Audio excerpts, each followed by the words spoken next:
Hey, welcome to EPN. My name is Victor Lucas. We bring you the latest in everything cool every single day. Hope everybody in the States is having a great Memorial Day. And this one goes out to our pal Smart Maximus, who's been watching our shows for a very long time. Your name fits, buddy. Here's your rundown. It's looking more and more likely that virtual reality is coming to the Xbox One. There have been rumors that Microsoft is working to bring VR to the console, and now the Entertainment Software Association, which runs the annual E3 Gaming Expo, may have outed the announcement prematurely. On the official E3 website, they've listed virtual reality for the Xbox One as a product category for 4 different game developers. This might just be a typo, although that seems unlikely. One of the developers listed is Rebellion, which is currently working on a Battlezone VR game, which is a reboot for the PlayStation VR and Oculus Rift. Given the new information on the E3 site, don't be surprised if the game also finds its way to the Xbox One. One of the key things that VR gives you is the sense of immersion and the ability to just look around anywhere within your cockpit, out of the windows to the side, just really intuitively. Things that otherwise you might be trying to control a camera to do traditionally in games. You're no longer looking at a screen. It's like you're there, you're experiencing it. If a tank drives past you, you whip your head around and look at it. If bullets fly past you, they do that. If you want to look at the radar or some instrumentation in the cockpit, you just look down, you glance down, it's all there for you. It's really hard to describe until you really experience it, but it's a whole new level of experience. The rumors claim that the Xbox One VR headset will be some variation of the Oculus Rift, which makes sense given that the PC version of the device is built to work with the Xbox One controller. The Rift might also work with the rumored new versions of the Xbox One, which have been circling for months. If all of these rumors are true, expect Microsoft to make everything official during their E3 press conference on June 13th. Yup, we're gonna have to wait a little bit longer to play No Man's Sky.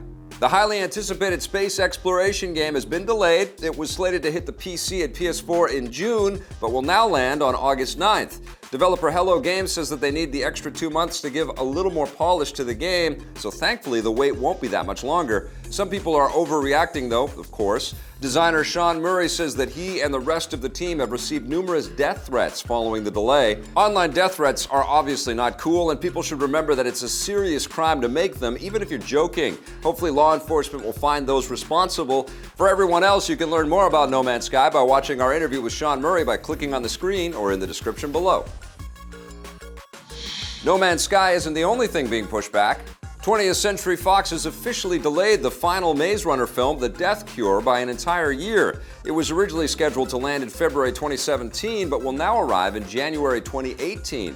The reason for the delay is pretty tragic. Lead actor Dylan O'Brien was injured in an accident while filming earlier this year, and shooting has been postponed until he recovers. The good news is that since the studio is confident enough to set a new release date, it means that they know O'Brien will be out of the hospital within a certain time frame. It wasn't clear just how serious his injuries were until now. Hopefully he'll make a full recovery soon. The Fable franchise is coming back from the dead in a new form. Earlier this year, Microsoft shocked the game industry by canceling Fable Legends and closing franchise developer Lionhead Studios. Many fans were disappointed by the news, but the adventure isn't over. Some former members of the Lionhead team have created their own company called Flaming Fowl Studios and are continuing development on a card game called Fable Fortune, which was already in development at Lionhead before the studio closed. Microsoft has given them their blessing to continue with the project, but the developers need help. Since Microsoft is no longer funding development, the team is launching a crowdfunding campaign on Kickstarter to cover their remaining costs. That begins tomorrow. The first gameplay footage for Fable Fortune has been released through IGN. There's a 3D art style with battle mechanics similar to the popular Warcraft card game Hearthstone, and it looks pretty cool. It's too bad Microsoft isn't floating the bill. If the funding is met, a beta test for the game will hit the PC and Xbox One this fall. Dwayne "The Rock" Johnson is officially taking on his most savage role yet.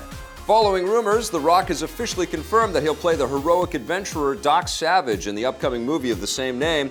Described as the world's first superhero, Doc Savage is a scientist, adventurer, and explorer who appeared in countless pulp novels and radio serials in the 1930s and 40s and served as the inspiration for a wide range of characters, including Superman, Indiana Jones, and Tony Stark.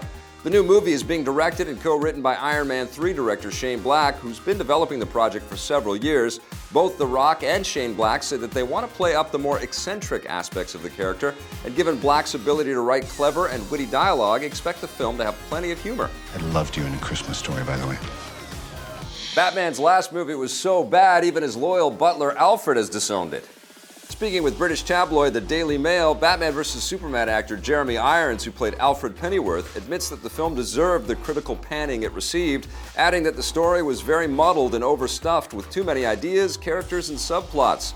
Most people, including yours truly, have had similar problems with the movie, and it was so poorly received that Warner Brothers did a massive reshuffling of its DC film team in the weeks after its release. There's still a glimmer of hope, though. Jeremy Irons says that the next DC movie he's in will be much more streamlined and linear. That sounds like a good start, but hopefully the portrayal of the characters will be more accurate to the source material as well. We've seen what promises are worth.